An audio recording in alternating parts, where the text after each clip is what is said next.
talking to Stephen Hoober, a mobile interface designer and author of Designing Mobile Interfaces. So this has been out about a year or so? November, I think, of last year, so not quite, although time keeps slipping away from me.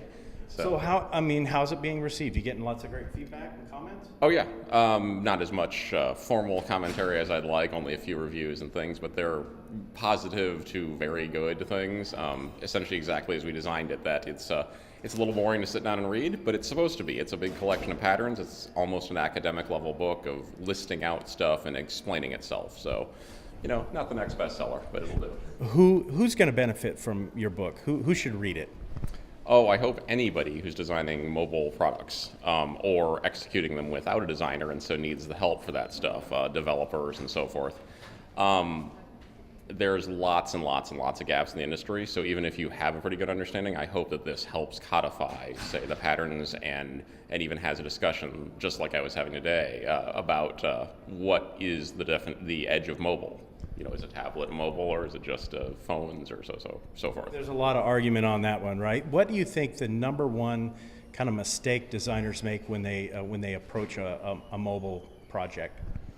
Oh, I have to pick only one. Probably being too comfortable with things. The obvious one, though it's absolutely not universal, is that you're in an iOS shop. Everybody has one, so we'll build for iOS, and they never think about how it's going to stretch to other platforms. Forget whether people have it today. Eventually, tomorrow, next week, next year, what happens when you have to expand to the other platforms? You're going to have to rebuild the whole product. What about your data stores and your data services going between them and so forth? There's just not a lot of planning, so it does too much stuff off the cuff, whereas these are becoming increasingly important services. So people should prototype and do read use cases and take a look more at what's happening out there in the marketplace, maybe? Yeah, and plan the whole project like you do with any big serious project. And there's definitely a place for the quick prototype and the beta launch and so forth. But if you are going to build something that people are going to rely on at any level, that they're going to do with their lives, that they're going to sync up with their friends and share, think about data security and long-term storage and expanding out to other platforms and how it works on the desktop web browser or any place like that. So what about scalability?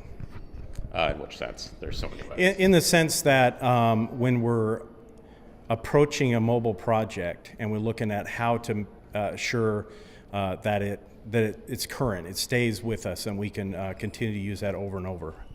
Okay, so longevity, because scalability is another issue, and sometimes, when you see things like 1 billion current users of Angry Birds, great quote from today, but there are those kind of things all the time where you build a product for your normal expectation of, a couple 100,000 concurrent web users, and then suddenly you get to mobile and it's 1 million concurrent users, and people mess up scale on mobile all the time. Longevity is, very much what I was talking about, where you have to plan not to build, basically go to the old style CS school layer cake stuff. If you separate out data and software and presentation, even if wherever you put it, there are better and worse places to put it, but wherever you put it, if you separate them, it's easier to build different presentations as the future emerges. The people who did that well are the ones who jumped out and gave us good iPad apps 2 weeks after it launched, because no problem. The other people are still just now launching their apps for different scale platforms. So what about the mobile web? What do you think about apps versus mobile web, and what kind of things can we look at to make sure that we have the right strategy when it comes to making that choice? Lots to look at. To me, I don't think it's a choice per se in the long run. My short version is I usually say mobile web first for a slew of reasons, which I'll cover later actually, but mostly because it's quick, it's easy, it's discoverable, it's got no publication process, so if you screw up or need to just do an update, it's out there. And for analytics, it gives you all this neat information about what people are actually using, assuming you build the right website and everybody can get to it.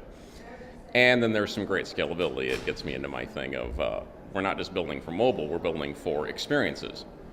So what about the people who come to discover you on the desktop computer? You're going to need a website anyway, so it better work with all of those interfaces to get that full discoverability so that they get to the expensive paid app or that service that you want to get to. I think what I'm hearing is this is not a simple thing. It's very complex, and we need to go out and get your book. You think?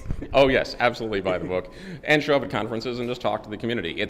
It's complicated, but not I guess I'd not say inherently complicated. Not something you're going to automatically fail at. If you understand the domain and pay attention to things and do make your decisions deliberately. Don't be intimidated by it. Yeah, don't be intimidated. Don't do default choices that are quick. Don't do the quick, easy, comfortable choices. Think about things, and you'll get there. It's not. A lot of people are very successful at this. Nice. Thank you very much for talking with us.